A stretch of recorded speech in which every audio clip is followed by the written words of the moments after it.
Right, this is Ed Carbajal with Spectation Sports, speaking with Aaron McKenzie, who competes next weekend at BTC 29. They're calling this card Prometheus. Is that right? That's what I hear. That's what the promotion says. What do you any knowledge on why they picked the name for that event?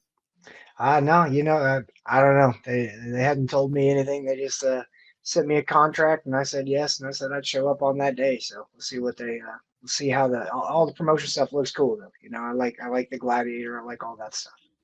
Yeah, I like it too. I like it too. It looks fun.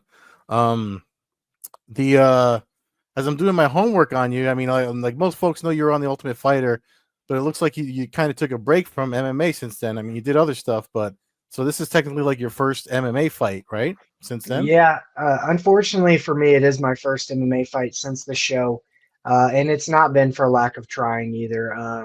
I've been trying to fight ever since we got released from the show. So as soon as the show was over, I was trying to fight and asking anybody and everybody, all the promotions around, and just nobody could find anybody to fight. They would Hmm. send me messages and be like, "Hey, do you want to fight this person?" And a few of them were UFC vets, and I was like, "Yeah, you know."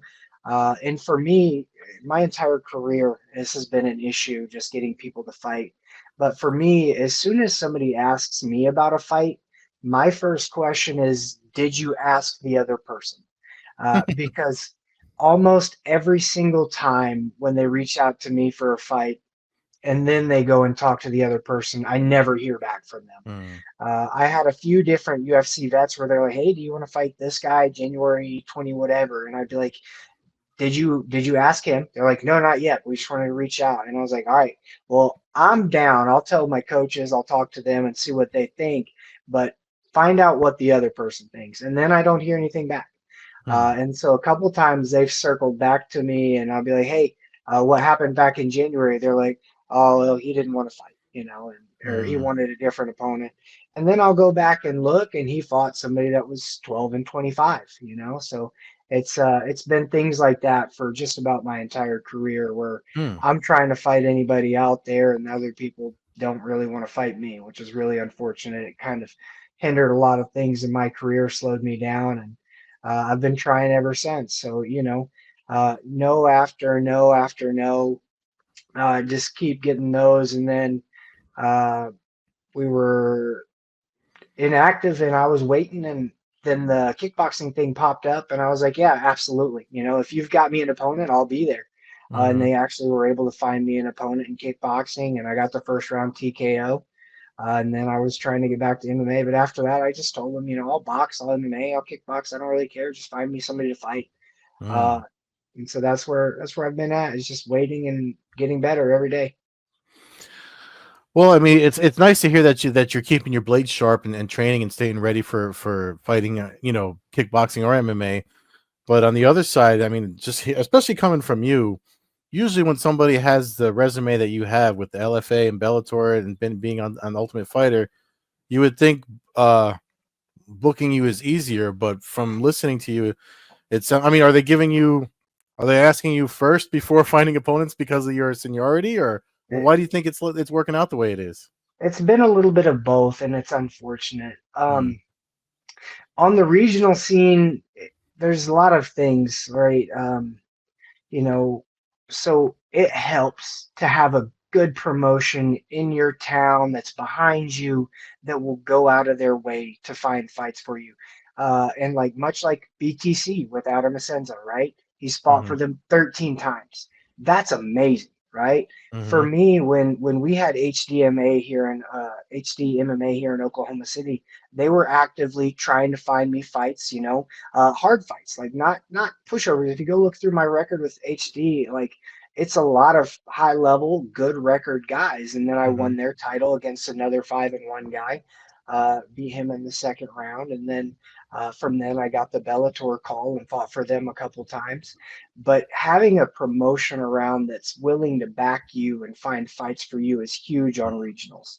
Hmm. And unfortunately, after COVID, a lot of those promotions around here kind of disappeared. We lost a Yeah. lot of those, which are really important.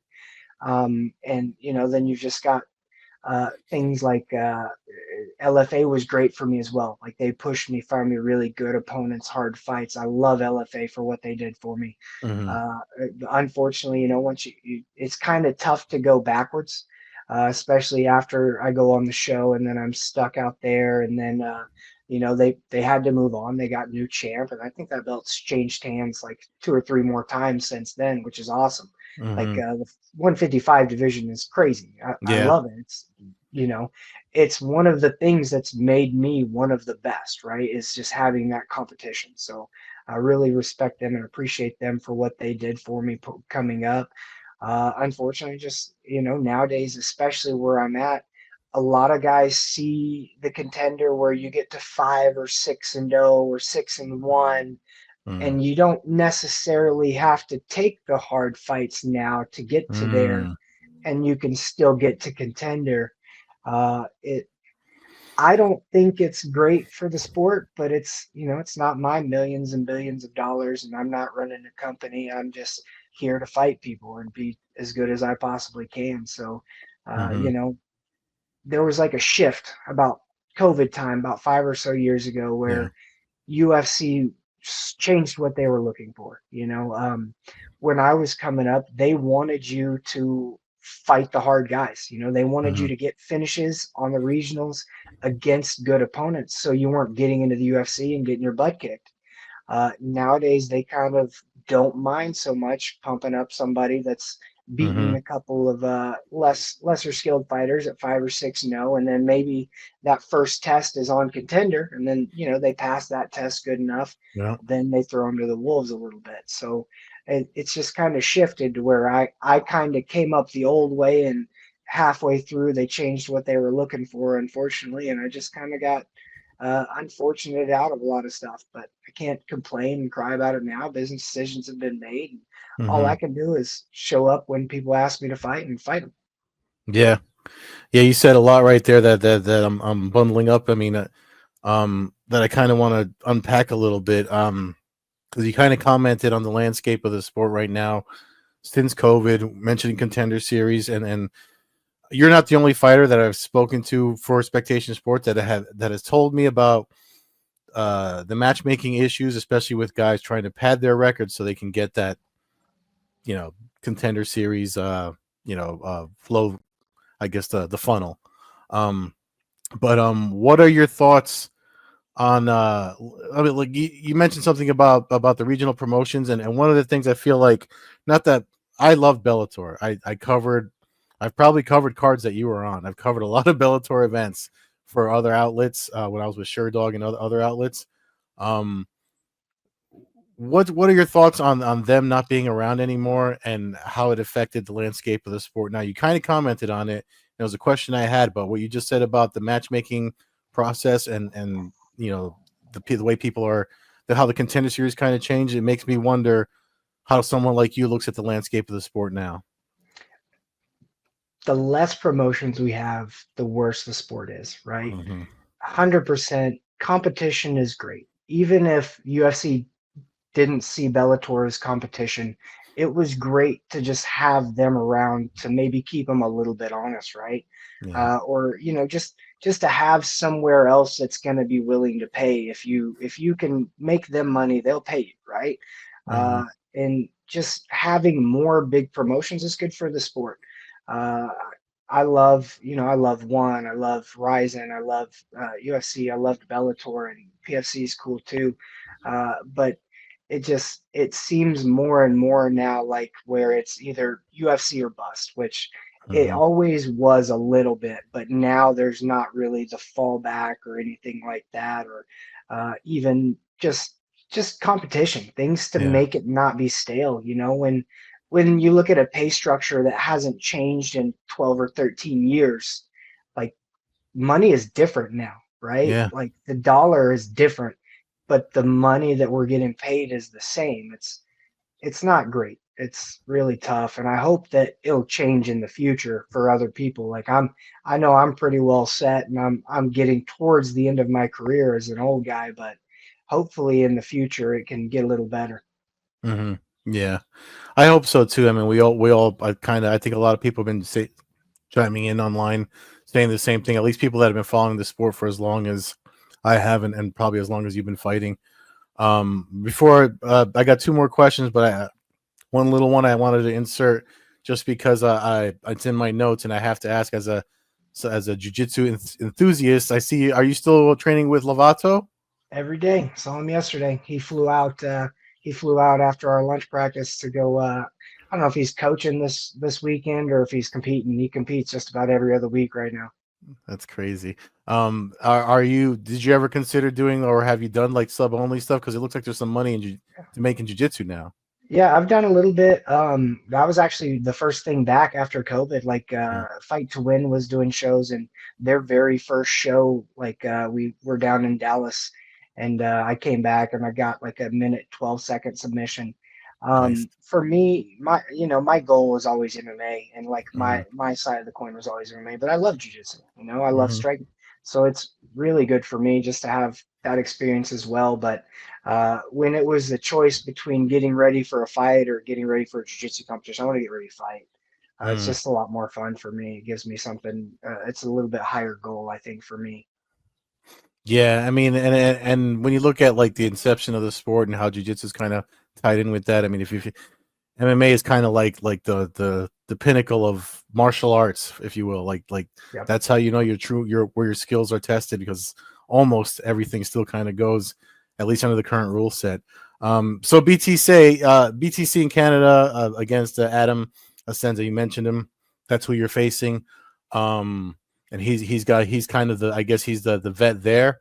So what do you how do you size up a matchup like that, especially with the time away from the sport? No, like as soon as they mentioned it, I was immediately interested, right?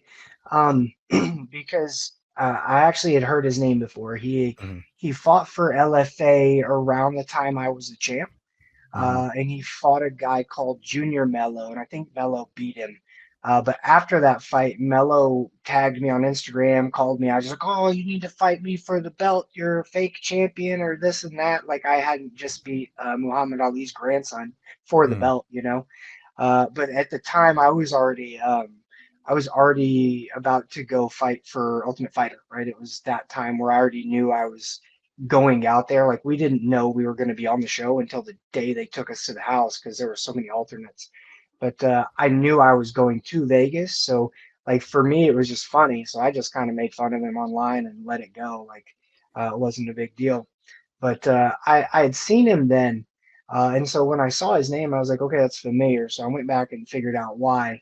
And I mean, he's a great fighter. He's been Hmm. fighting for 15 some years at a high level in Canada, fought a lot of high level guys and prospects. Like I think he fought Propolek, who just got re-signed to the UFC a couple of weeks back. So he's been in there with really good opponents. I think his last opponent was like 15-1 or something. I think he was a smaller guy on short notice or Hmm. something, but still 15-1. If you're willing to go in there and fight those guys, then you believe in yourself for one. Hmm. And for two, if you're willing to say yes to me, then you definitely believe in yourself because there's apparently not a lot of guys that will. I Hmm. got the call for this fight a week after finding out a fight I was trying to get in Amsterdam wasn't going to happen. The guy who was promotion over there is 170 interim champ. He won their belt at 170 and has fought for them at 155 a couple times. He was looking for an opponent, and they called me up, and I was like, "Yeah, let's go. I'm going to fight in Amsterdam." I went so far as to I filled out. I'm licensed to fight in Amsterdam right now because they wanted me Hmm. to get that licensing done. Signed my contract. And then a couple weeks go by and I hadn't heard anything else, and he hadn't signed yet. They said he wanted more money. So they had already pushed it back from one show to the next show. And then come to find out, he told them he doesn't want to fight me. He wants to go down to 145. So now Hmm. he's won their belt at 170, has never fought at 145, but he's going to 145 to fight somebody else Hmm. instead of me. So that one kind of hurt. And so to get this call a week later was a huge blessing for me because I've been getting ready to fight for over a year. Yeah. Um, so that was just a huge blessing to have them call me up and reach out to me. And then I watched him a little bit since then. And great striking, really, really good offensive wrestling. And he just seems like a good, well put together, talented, technical fighter, right? A guy that's been in the sport for 15 years fighting good guys. Mm. And that's the kind of guy I've challenged myself against, my entire career, right? If you go through my record, it's winners only. There's not a 5-7 guy on my record. Mhm. There's no 12 and 25s. Every single person on there's got a winning record. So he's the kind of guy I want to challenge myself against. He's got almost 20 wins, and I'd love to put another loss on his record. Yeah. Um, I mean, it's also kind of like almost the perfect fight to come back to when you talk about it like that, right? Um, Absolutely. Also, I mean, yeah, you talked about you were going to fight in Amsterdam. I was going to ask you. I mean, if there's any, if do you have any kind of like jitters about going up north to fight in Canada? But if you're ready to go to Amsterdam, this is probably easier for you. Yeah, 100%. Since COVID, I've pretty much been a road warrior. My only real home fight back in Oklahoma in the last 5 years was the kickboxing fight. I fought in South Dakota, Vegas for Ultimate Fighter. South Dakota again. And so at this point, I want to travel and fight. I want to go to Japan. I want to go to Amsterdam. I want Mm. to I want to go to Holland. I want to go to those places. So if anybody's looking for somebody to come over and beat up your hometown guy, give me a call. I'll head up. That's the only thing people really worry about is like if we go to decision, oh, it's his hometown. Well, don't give him a chance, right? And everybody always says, don't let it go to the judges. Well, it's hard. He's got Yeah. 20 wins. He's been fighting for 15 years. So I'm going to go do my very best. He's going to do his very best, and we'll see what happens at the end. All right. Well, this was fun for me, man. I mean, as somebody that's watched a few of your fights, like I said with Bellator, I'm pretty sure I was there on boots on the ground for some of those events. Especially if you fought at Mohegan Sun. I don't remember if you fought in any of those. Both of But mine were in Oklahoma. Both of mine were in Oklahoma. yeah, I mean, I for one missed the promotion, and I feel like guys that fought in the places you fought are the ones that should be getting fights, not having trouble finding them. So, well, good luck to you. If you have any shout outs, you want sponsors you want to shout out before I let you go, please go right ahead. Yeah, my main sponsor, White's Equipment Rental, love them to death. Then Shadow Fight Goods got really great gloves. They're the only gloves I'll use these days. Hmm. They formed your hand better than any other glove I've ever had, and it's I've got a code, McKenzie 2025 if you want a discount off of those. Then Rev Gears also hooked me up for the last couple of months. They've sponsored my competition gloves from a kickboxing fight. And then just all my coaches, family, friends, love all you guys. Like I couldn't do this without any of you guys, and my media people too, right? I love you guys for letting us tell our story and get our name out there a little bit more. So appreciate you guys very much. And we appreciate you giving us the time, especially this close to fight week. So, good luck to you, safe travels, and I'll be watching on June 7th, BTC 29. Thank you, So sir. Appreciate you. thank you. Take care.